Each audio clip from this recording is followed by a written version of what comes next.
I really don't have regrets. I am a person that says, as soon as you look back in your history and you come up with something that you feel like you want to change, something else has to change. Disappointment to me, to win, you got to lose. To be successful, you got to have something that's not successful. To be happy, you got to have disappointment. I think all of those things have evolved and happened to make me who I am and understand the benefits and the privileges I have for being who I am.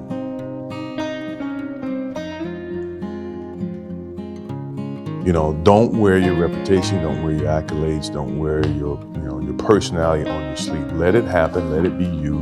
It is who you are. Don't hide from it, but don't wear it and rub it in people's face. When you sit there and you say, well, in 1990 or 2005, they voted me as like the best or the most popular athlete. Well, it's ironic that I'm the youngest of the three. So in essence, it's all relegated on who is watching now. If you ask 20 years from now, I'm pretty sure LeBron may beat me, based on who's going to be making the voting. So I say that to understand that, it is what it is. I don't wear it, I don't showcase it, I don't rub it in other people's faces, someone else's opinion. If you ask me, I can never give you an opinion about things like that, because as an athlete, all you want to do is be the best athlete you can be.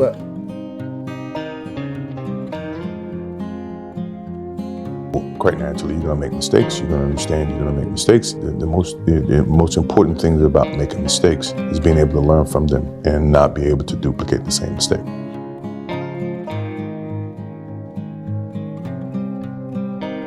First of all, you're never gonna say who's the greatest of all time. To me, and I think that's more for PR and more for selling stories and getting hype. I never played against Will Chamberlain. I never played against Jerry West. To now say that one's greater than the other is being a little bit unfair. That's how people are judging certain things. I won 6 championships. Bill Russell won 11. Does that make Bill Russell better than me and make me better than him? No, because we play at different eras. So when you try to equate who's the greatest of all time, it's an unfair parallel. It's an unfair choice.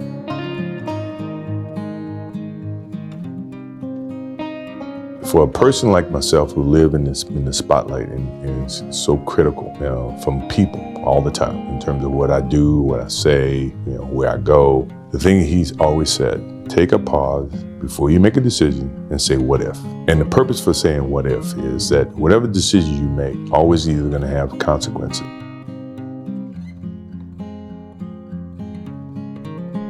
My mother calls me practically every day, reiterating, keep your nose clean.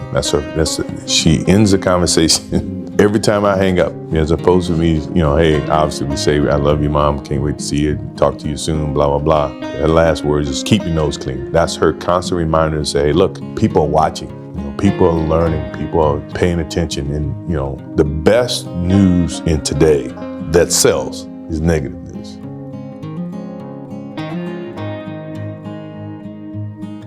And not that I live in a box to where I'm afraid to do things. I know that, as my father says, the what if comment is to be able to deal with the consequences of what decisions you make. And you think about that. If you think about the consequences, pro or con, you make the right decisions that you feel is the right decision. Now, all the decisions I made, other people may view to be not the right decisions from their perspective. But for me to go play baseball, and everybody says, oh, it was a failed opportunity to play baseball.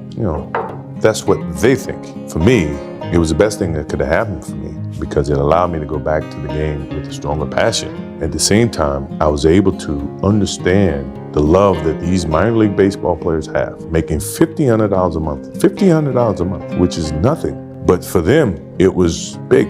To me, to see that helped me put things in perspective, to understand the platform that I was on in 93, that when I went back to it in 95 and 96, I appreciated it even greater. So when we won those championships and we went through those things mattered to me far greater than what I did in 91, 92, 93.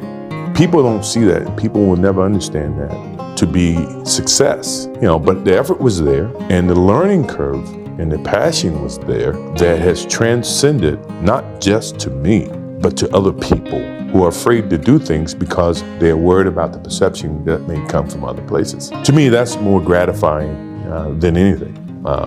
So that's the things that my father and my mother instilled in me. Take a negative and turn it into a positive. Don't be afraid to fail.